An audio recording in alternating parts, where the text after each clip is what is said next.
Hi everyone. In today's speech, we will be talking about slavery.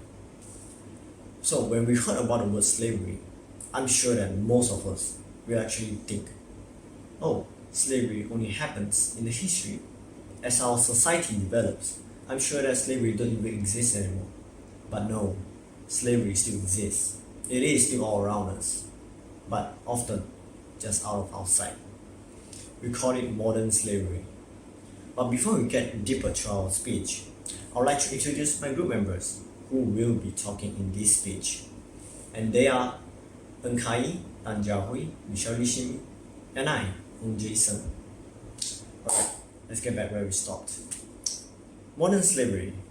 Modern slavery is a severe exploitation of other people for personal or commercial gain.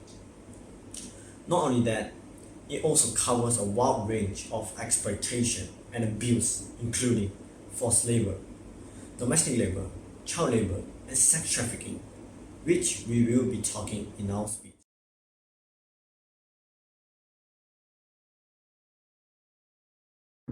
Alright, let's talk about forced labor. So, forced labor is one of the many types in the modern slavery, and it is the most common one. However, among all the types of modern slavery, forced labor has the most extreme form of human exploitation. Forced labor is when people are forced to work in against their will under a threat of punishment. For example, Lee Meyer, a Mauritanian domestic worker in Saudi Arabia, she stated that she couldn't take enough rest even though she had been working the whole day. They also restrict her freedom by not letting her out and provide no off days. She also stated that if one is refusing to work, the police will be brought in and force them back to work, and their face will be slapped if they did not do their job well. Not only that, forced labor affects millions of men, women, and children all around the world. It is most often found in industries with a lot of workers. This includes agriculture, fishing, domestic work, construction, mining, manufacturing, processing, and packaging, sexual exploitation, marketing, trading, and other illegal activities. Many people associate forced labor and slavery with physical violence, but they are just the same. Of not quite of the same actually. The only difference between these two are slavery is you have to work and unable to live unless the owner free you, because you are basically owned by the person like property. As for forced labor, is you're not owned, and but you're just forced to work because he has a threat. Like, if you don't work for me, I will hurt your family. Yeah, something like that. Furthermore, forced labor frequently affects the most vulnerable and excluded groups, such as India's widely oppressed Dalits. Migrants workers are targeted because they don't often know the local language and have few friends, few rights, and always rely on their employers. So, if forced labor is so common, why is it not fixed yet? Well, forced labor occurs in a setting of poverty, a lack of long-term employment and education, as well as government's weak rule of law, corruption, and a labor-intensive economy. Not only that, there are 10 countries where thousands of children are recruited and used in armed conflicts across the world. For example, countries are Myanmar, Yemen, Iraq, Congo, and more, which is shown in the slides. These countries recruited boys to serve in government forces and armed opposition groups. They were often forced to fight on front lines, participate in suicide missions, and act as spies. As for girls, well, they are often forced into sexual slavery, although many are forced to join, but some they join voluntarily because they were taught, they assume this is their best choice for survival, and this is the only way how they can survive.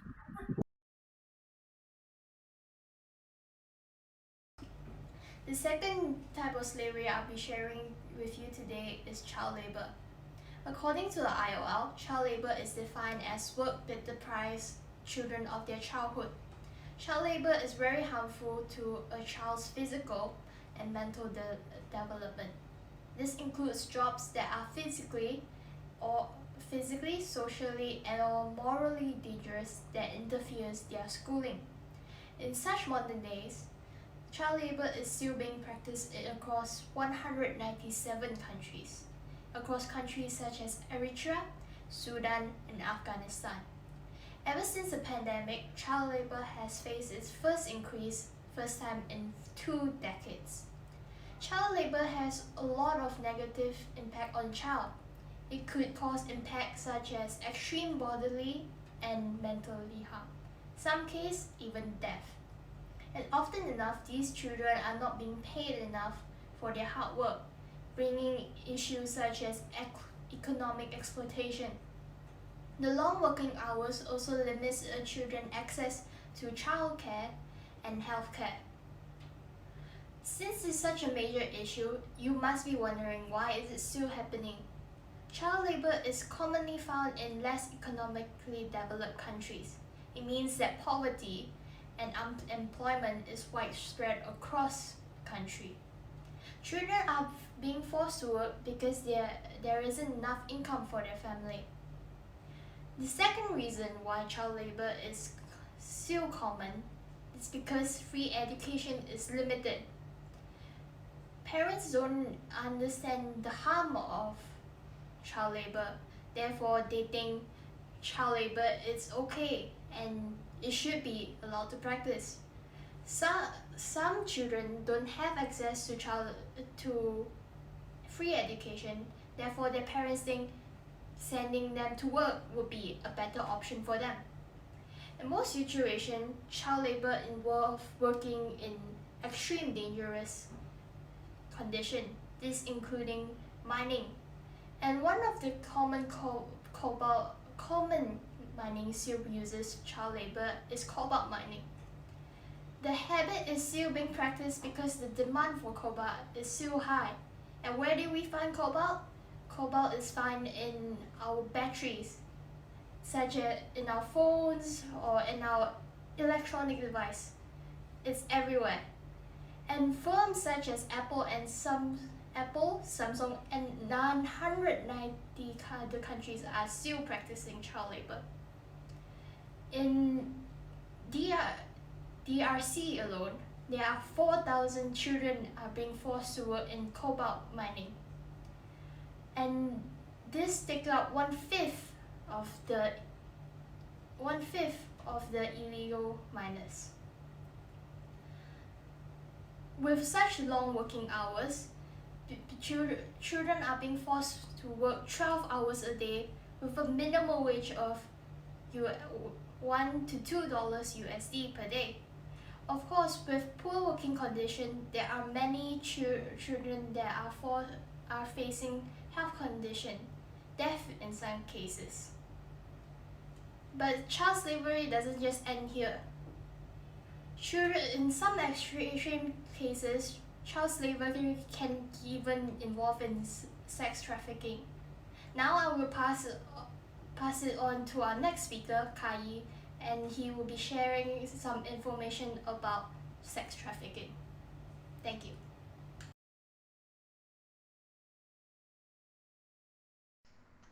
Another type of modern slavery that I believe you're all quite familiar with here is definitely human trafficking.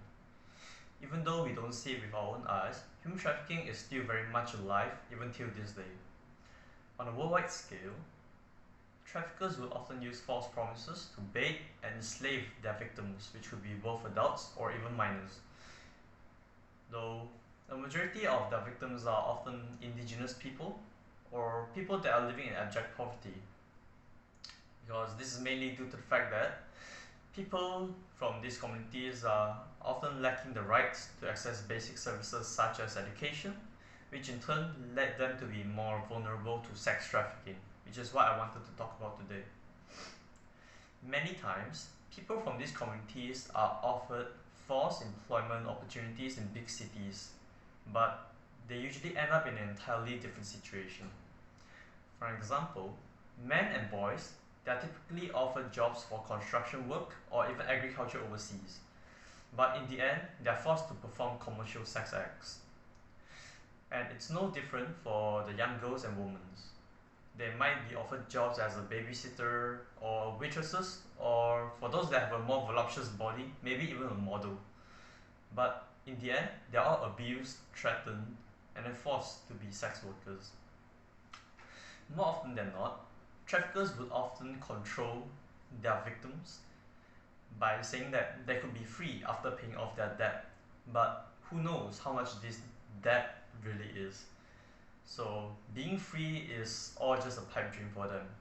But for those that still have hope, in order to quickly pay off this debt, they usually are willing to do more than just their sex work.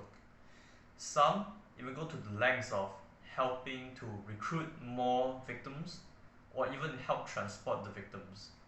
So when the time comes that they are caught, they will be detained and prosecuted for criminal activities, which is mainly prostitution. And for some that went the extra mile, they will also be charged with human trafficking. But legal charges is only one thing, and they are going to be suffering from something that's more harsh, which is the long lasting physical and psychological trauma. And also, being in the sex industry, getting diagnosed with diseases such as AIDS or HIV is quite inevitable. And not only that, for some, traffickers would also control their victims by giving them drugs. And so, in the end, the victims of sex trafficking would end up with drug addiction. Sex trafficking being a crime might not be a surprise to all of you, but have you guys ever thought that even marriage could be a crime? You guys might be wondering, where's the crime in two people that have affection for each other getting together legally? And that's where the misconception comes in. There's no particular affection between these two individuals, because in this world that's not all sunshine and rainbows, reality is often far more grim than that. Forced marriage is another form of modern slavery where one or both parties do not consent to the marriage that they are currently in. And according to a blog that I've read about forced marriage, the average age of forced marriage victims are ranging from the age of 14 to the age of 25, with 9 being the youngest recorded victim of forced marriage. But why is this happening?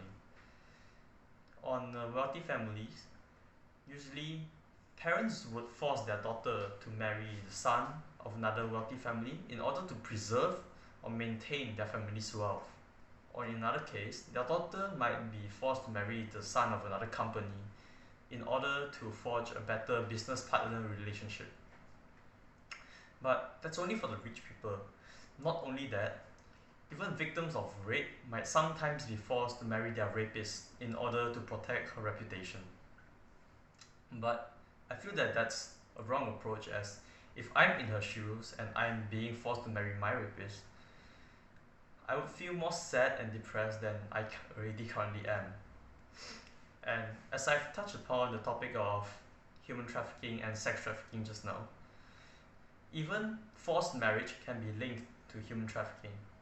As according to the United Nations Office on Drugs and Crimes, about 1.4% of all trafficked victims are trafficked solely for the purpose of marriage.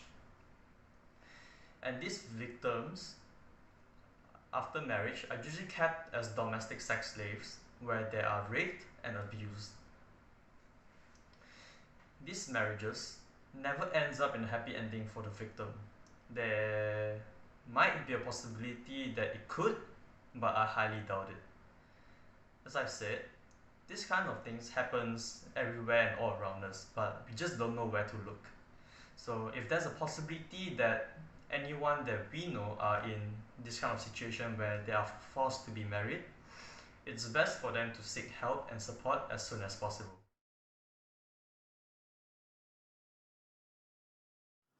Thank you, Kai, for talking about sex trafficking and forced marriage. I'm Michelle, and I'll be talking about domestic labor. But before we get further, allow me to show you the average base salary of a domestic helper in the United States. Ta-da! This is according to Salary Expert USA. As you can see here, 24,605 USD is the average base salary per year. You don't know how much that equates into Malaysian ringgit. That is about 8,500 ringgit. And if you don't know, that's really, really a lot for a domestic helper in Malaysia. So, my question to you is, do you think that earning this amount of money would be considered domestic labor slavery? According to the many websites that I've gone through, domestic labor slavery can be summarized as such. It is often repetitious work and the assumption of roles and household responsibilities, and that includes housework and childcare. Now, domestic labor slavery needs to meet two criteria in order to be a form of slavery. Now, the first one is the work is not remunerated. That means the employee is not paid what it is what it what it is due. Now, secondly, the work is unappreciated. For example, the employer doesn't give the employee enough food, a bed to rest, and social responsibility isn't carried out. That is when we consider domestic labor as slavery. So if you think about the average base salary talked to you about just now, would that be considered domestic labor slavery? Well, depends on the way the employer treats the employee. Now, what is the real type of domestic labor slavery? You might be thinking. One really good example is the Indian woman. Now, why do I say this? According to one of the articles called Unpaid Domestic Labor, the Invisibilization of Women's Work, we see that the issue of gender inequality in women in India has two impacts on the women there. Firstly, it leads to unpaid women's work, unpaid domestic labor. And secondly, because of the issue of gender inequality and because of unpaid domestic labor, women aren't respected.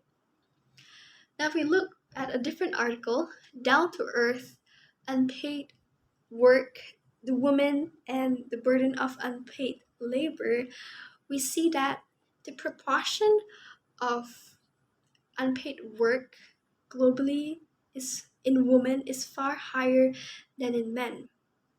And in India, it is about 66% of women's work is unpaid.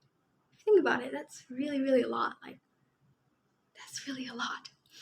Now, money aside, not talking about money, we're talking about the quality of life. Do you think that unpaid domestic labor, would affect women's quality of life? Definitely yes. Because according to this article, India Today, and is based on a UN report, it shows that women in India spend about 352 minutes a day on unpaid work. 352 minutes a day on unpaid work, which is about 6 hours a day on unpaid work. If you compare that to men spend about 1 hour a day on unpaid work. Again, we see the issue of gender inequality affecting unpaid domestic labor in women in India. So, while we can have domestic labor slavery, that of course it needs to be remunerated and it needs to be appreciated, we can't have domestic labor slavery that is in the form like the case of Indian women. In summary, we have talked about child labor, sex trafficking, forced marriage, domestic labor, and forced labor. We believe strongly that slavery should receive much more attention to protect all groups in the society. On that note, we will end the video. Hope you enjoy it and thank you.